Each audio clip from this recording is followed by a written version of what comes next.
سلمان گزر سلمان گزر، اب ان کے سوا کوئی نہیں ہے، ہر ایک کے اپنے رتبے، کمبر کو جہاں بٹھانا ہے وہاں بٹھائیں گے، مگر جہاں سلمان کا مقام ہے وہاں کمبر نہیں۔ سرکار کمبر کی نالے میں اقدس کے ذرے جس کو مل جائے وہ اپنے دور کا سب سے بڑا عارف ہو جائے، مگر مقام سلمان نہیں۔ اور سلمان سلمان کیوں ہے؟ سلمان کو باب اللہ کہا گیا۔ علامہ مجلسی نے حیات القلوب میں حضرت سلمان کے فضائل میں لکھا ہے کہ مولا نے فرمایا تم باب اللہ، اللہ کا دروازہ، یہ تو امام کا لقب ہے، انہیں کیوں ملا؟ یہ منیت کی منزل ہے۔ مقام منیت پر کوئی آئے تو اس کے لیے وہ لفظ موجود ہے جو نہ علم میں رابطہ امام سے رکھے، نہ فقہ میں رکھے، نہ حدیث میں رکھے، کسی چیز میں امام سے کوئی رابطہ نہیں، اور امام کے سارے القاب آپ رکھے ہیں۔ سلمان نے کبھی اپنے کو نہیں کہا باب اللہ، مولا نے کہا یہ مقام، تو اپنے کو اس منزل تک تو لے جانا دور کی بات ہے۔ آج کی معراج ہماری زندگی بس یہ ہے کہ ان کے ذکر کو سن کے خوش ہو گئے اور دل میں خوشی کا احساس پیدا ہو جائے تو یقین کر کے اس جنت سے اٹھنا کہ اس جنت میں ہمیں اپنے ایمان کی تصدیق مل گئی، کیونکہ فرش ادا جنت، فرش ادا جنت ہے، کربلا سے نسبت ہو گئی، جنت سے نسبت ہو گئی، اور پھر کربلا خود ایک جنت ہے جہاں سردار جنت ہے، اور وہ خطہ ہے کہ جو زمین کا تعلق ہونے کے باوجود زمین سے علیحدہ ہے، یعنی قیامت جب آئے گی تو ساری چیزیں فنا ہوگی اور خطہ کربلا آسمانوں پہ اٹھا لیا جائے گا۔ کربلا جنت، اس کی مثال کیا قرآن مجید میں ایک آیت ہے جنت کے لیے کہ جہاں پہ اللہ نے فرمایا کہ جنت زمین و آسمان سے وسیع ہے، جنت زمین و آسمان سے وسیع ہے۔ اب اس میں سوال یہ ہوتا ہے کہ جنت میں جو آدم سے لے کر آج تک جتنے مومنین ہیں، ہر نبی کی امت میں کوئی مومن تو ہے اور ہزاروں مومن ہیں، کیونکہ ہر نبی نے علی کی ولادت کو پہنچایا، اللہ کی توحید، سرکار کی رسالت اور علی کی ولادت کو ہر نبی نے پہنچا، ماں جا نبی و فتو اللہ بھی ولادت ہے، کوئی نبی نہیں آیا دنیا میں مگر علی کی ولادت کو پہنچایا، تو جس نے تین اقرار کو مانا وہ مومن، چاہے وہ موسیٰ کی امت میں ہو عیسیٰ کی امت میں۔ تو قیامت کا جب دن ہوگا اربوں خربوں، اب تو اربوں خربوں کیا ہے وہ سب گنتی کے نام ہے، یعنی بے عدد مخلوق ہوگی، نہ جانے کتنی ہوگی، وہ سب جنت میں آ جائے گی۔ تو سوال ہوا اتنی مخلوق آئے گی کیسے؟ کہ زمین و آسمان سے زیادہ وسیع ہے جنت۔ اب ایمان کیسے ہو؟ یہ تو غائب ہے، یہ تو غائب ہے، ایمان کیسے ہو؟ تو اللہ نے اس غیب کو شہود میں بدلنے کے لیے زمین پر جنت کے خطے کو نازل کیا، اس کا نام ہے کربلا۔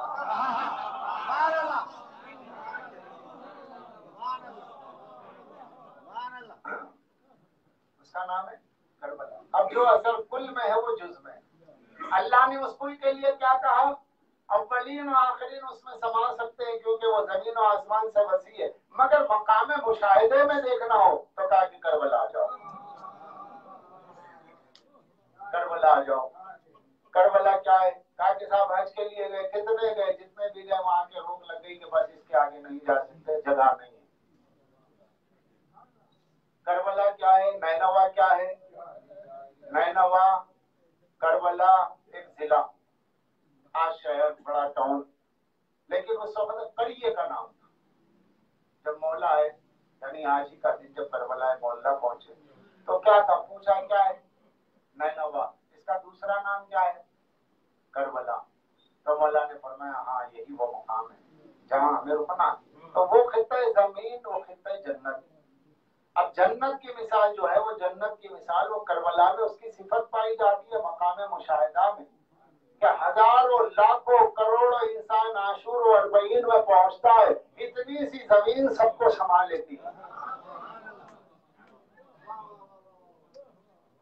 جو اس کی آبادی کا تناسب ہے، جو اس کی آبادی کا تناسب ہے، جو اس کا جغرافیائی حدود ہے، وہ اپنے جغرافیائی حدود سے ہزاروں گنا زیادہ انسانوں کو اپنے گود میں لیے ہوئے اور بڑے آرام سے لیے ہوئے، بڑے آرام سے لیے، کوئی مر نہیں رہا ہے، کوئی پیاسا نہیں ہے، کوئی بھوکا نہیں ہے، سب کے کھانے کا انتظام، سب کے پینے کا انتظام،